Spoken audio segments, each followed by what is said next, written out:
Oke, assalamualaikum warahmatullahi wabarakatuh. Sebelumnya perkenalkan, nama saya Raffi Nur Alfiansa. Saya adalah mahasiswa Universitas Terbuka UBJJ Bogor. Saya mengambil Fakultas Sains dan Teknologi Prodi Sistem Informasi dengan nomor induk mahasiswa saya 0520892235 ya. Pada video kali ini saya akan menampilkan untuk tugas 2 dari pemrograman berbasis web ya. Oke, baik, kita akan langsung masuk ke dalam tugasnya. Oke, kita sudah masuk ke dalam tugas ya. Di sini tugas ini kita diperintahkan untuk mengimplementasikan ya untuk Vue.js ya. Vue.js ini adalah suatu framework untuk JavaScript ya. Oke, tugasnya sendiri ya. Yang pertama itu kita untuk membuat 2 halaman website ya yang dikembangkan sebagai berikut. Oke, yang pertama itu adalah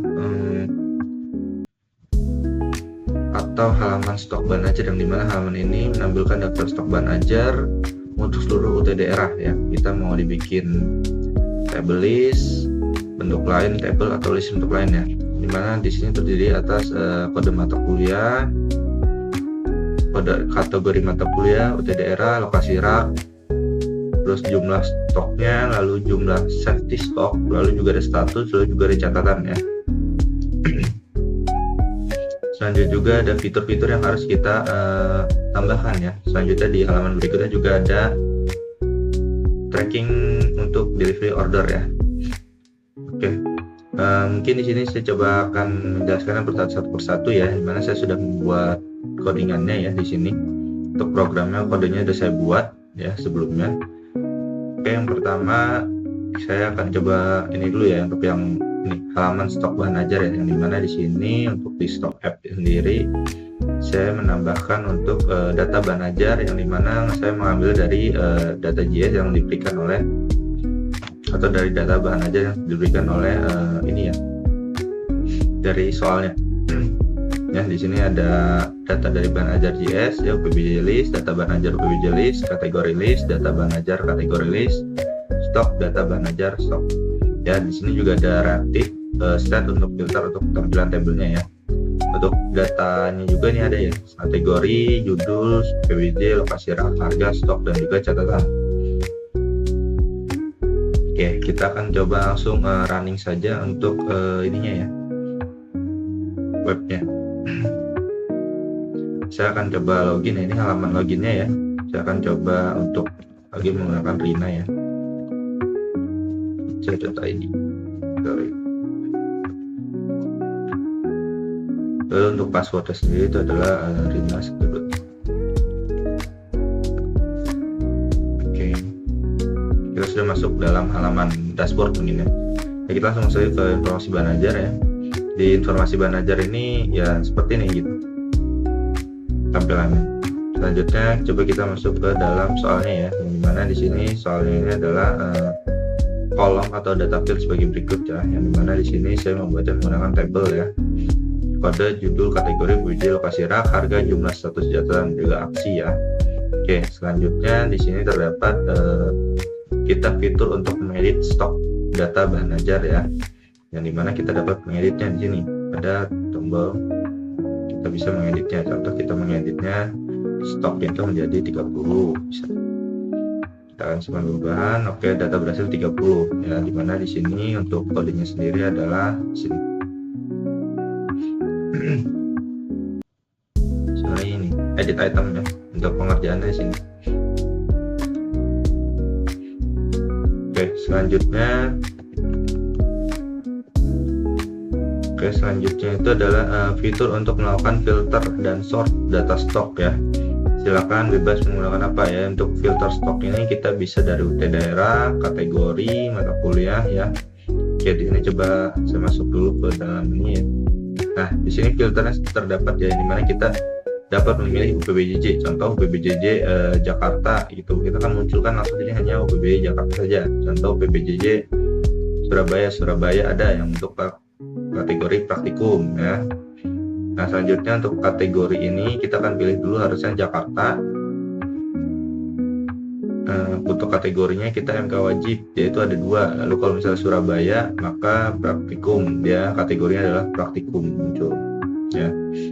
Lalu juga di sini kita lihat soalnya ya, di sini PBJJ ya. Lalu juga filter untuk menampilkan stok ya, yang dimana untuk menjadi daftar ingat.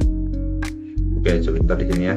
Nah, di sini ada filter untuk tampilkan stok nipis. Saya kalau misalnya kita pencet ini akan menampilkan stok yang memang statusnya menipis ya. Nah, untuk status ini saya mendeklarasikannya yang dimana yang di bawah 10, yang jumlahnya di bawah 10, maka statusnya akan menipis. Lalu jika 0, maka statusnya kosong. Lalu jika di atas 10, maka statusnya akan aman. Baik, selanjutnya di sini ada terdapat fitur sort ya, mengatur berdasarkan judul, stok, dan harga. Oke, di sini ada ya, urutkan berdasarkan judul, jumlah, atau harga. Kita misal judul ya dari judulnya ya. Nah, itu kalau misal dari jumlah ya jumlahnya, dari yang terkecil hingga terbesar. Lalu jika dari harganya, makanya dari yang terkecil hingga yang terbesar. Oke. Lalu gimana juga di sini terdapat fitur reset ulang ya, yang mana VJS dimana semua filter tidak perlu recompute kembali ya. Ini tadi udah ya implementasikan di PDF option, seperti misalkan ketika memilih filter stok daerah untuk menunjukkan fitur untuk kategori mata kuliah ya. Sama di sini. Jadi kita contoh misalnya tadi kita pilih Mas Surabaya, kita pilih praktikum, ini kita pilih jumlah, kita tinggal mereset saja. Nah, ini akan kembali ke semula ya, untuk kodenya sendiri.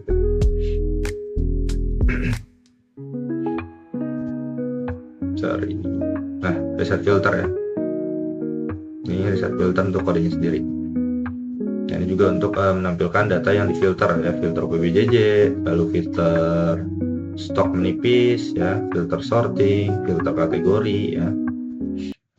Ini untuk filter PBJJ, oke. Terus selanjutnya itu menampilkan status dari stok bahan ajar ya, memberikan status aman dengan menggunakan simbol yang memberikan tanda memberikan kesan aman ya. Oke. Menipis, warning atau menipis ya, kosong apabila 0, sama seperti tadi yang ada ini ya, jumlah 0. Contoh misalnya yang 30 ini saya ubah menjadi 8. Oke, kita simpan perubahan, maka dia akan menipis ya, statusnya akan berubah menjadi menipis. Kalau misalnya kita ubah menjadi 0, maka statusnya akan berubah menjadi kosong. Oke. Nah, selanjutnya terdapat fitur untuk menambahkan data bahan ajar melalui formulir kecil dan melakukan validasi sederhana untuk setiap field. Nah, di sini kita akan tambah bahan ajar ini ya. Di mana tambah bahan ajar ini, contoh kita akan masukkan STSI ya, STSI 4423 ya, contoh aja ya. Contohnya judulnya mungkin contohnya kita akan masukkan sistem informasi manajemen kali ya.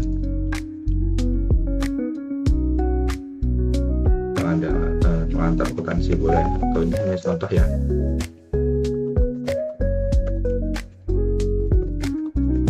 Oke, di sini kita akan pilih kategori, kita mau mata kuliah wajib, pilihan praktikum ya. Kalau saya mungkin akan memilih wajib ya. Kategorinya untuk PBJJ-nya saya akan pilih Jakarta ya. Lokasi rakyat kita mungkin bisa memilih atau GTS ya 433 boleh. Harganya mungkin kita akan tulis 55.000. Lanjutan untuk jumlahnya mungkin saya akan bikin A10 ya, catatannya ya edisi 2023. Oke. Nah, di mana di sini sudah masuk ya. Nah, ini pengantar akuntansi ya, gak wajib Jakarta, kita 433 55.000 10 aman ya, karena dia jumlahnya 10 ya, kecuali kalau jumlahnya kita ubah menjadi 5 atau di bawah 10 gitu, akan berubah menjadi menipis. Oke. Selanjutnya untuk halaman berikutnya adalah tracking delivery order ya. Halaman ini menampilkan halaman untuk tracking ya, pengiriman DO bahan ajar seperti tugas praktik 1 ya. Oke. Kita akan masuk dulu ke webnya. Nah, tracking pengiriman, kita akan masuk sini. Nah, di sini sudah terdapat DO ya, DO lama ya, yang dimana Rina, Wulandari, Jen E ya. Oke. Di sini kita terdapat fitur untuk menambahkan input delivery order yang baru ya. Di berikut adalah data field yang perlu diisi. DO, tahun berjalan, sequence number, terus misalnya untuk data awal ya, kalian sama ya. Contoh misalnya sini udah ada DO 2025-001 ya.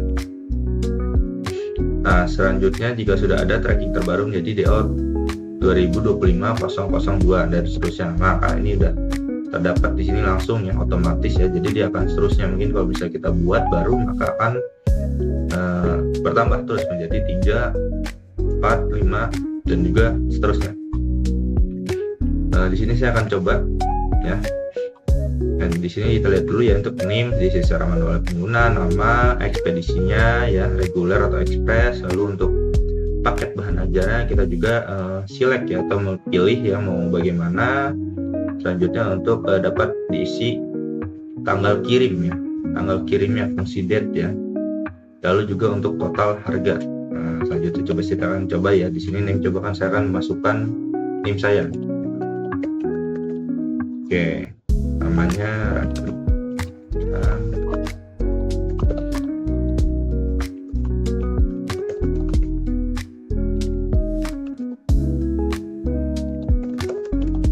nah sini ya kita name dan juga nama. Oke, selanjutnya untuk ekspedisinya kita pilih mau yang reguler ataupun express. Contoh saya pilih reguler ya, karena di sini juga disuruh untuk melakukan reguler. Lalu juga untuk paket bahan ajar ya. Nah, di sini paket bahan ajar kita pilih nih, kita mau paket apa? Contoh paket UT001 IPS dasar yang berisi ECMA gitu loh. ECMA 4116 dan juga ECMA 4115 yang dimana tertera juga total harganya. Selanjutnya juga terdapat tanggal kirim ya, dan juga total harga ya, total harganya ini ya 125. Nah, tanggal kirim itu di sini dengan fitur date ya. Kita memilih contoh misalnya kirimnya tanggal 24, maka akan diatur untuk tanggal 4. Kita coba tambah DO baru. Nah, sini muncul ya DO 2025 ya, dengan NIM saya reguler pakai UT001 dengan total harga 120.000. Untuk kodenya sendiri itu ada di sini. Nah, tracking FGS ya. Nah, ini untuk ininya ya, dev table listnya di atasnya. Terus untuk paket terpilih ya. Nah, ini untuk auto generate nomor DO berikutnya yang seperti yang tadi saya bilang ya, yang dimana di sini aneh sekarang jadi berubah jadi 003 kan. Nah, ini untuk kodenya auto generate ya, karena awalnya ada atasnya. Nah, jadi ini juga kode untuk memvalidasi untuk kelengkapan data. Contoh misalnya ada satu kolom atau yang tidak belum lengkap, maka akan diberikan warning untuk melengkapi semua kolom sudah diisi sebelum menyimpan. Oke. Selanjutnya juga ada auto generate lagi untuk nomor BO ketika disubmit. Di sini juga ada tracking list ya. Jadi misal kita sudah simpan ya tadi itu, maka akan nyimpan di tracking list ini, daftar tracking BO. Oke, selanjutnya untuk reset form ya, dimana kalau misalnya kita sudah mengisinya maka akan di reset dari awal lagi. Oke, baik, mungkin itu saja yang bisa saya sampaikan ya saat ini. Oh ya, satu lagi untuk struktur proyek ini ya. Untuk strukturnya itu ini sebentar saya akan tampilkan dulu. Nah, ini struktur saya ya. Tugas saya menamakannya tugas 2 PBW atau pemrograman basis web ya. Untuk CSS, IMG-nya ini adalah yang seperti pada data JS ya. Lalu untuk JS-nya ada data JS, data bahan ajar JS, script JS, stock app JS, tracking app JS, dan juga ada HTML untuk bagian masing-masing dari ini ya, halamannya. Oke, mungkin sekian dari saya untuk pengerjaan tugas 2 pemrograman berbasis web ini ya. Semoga membantu, dan juga jika ada kesalahan ya saya minta maaf sebelumnya, bisa dapat diberikan di kolom komentar ataupun di revisi. Terima kasih. Assalamualaikum warahmatullahi wabarakatuh.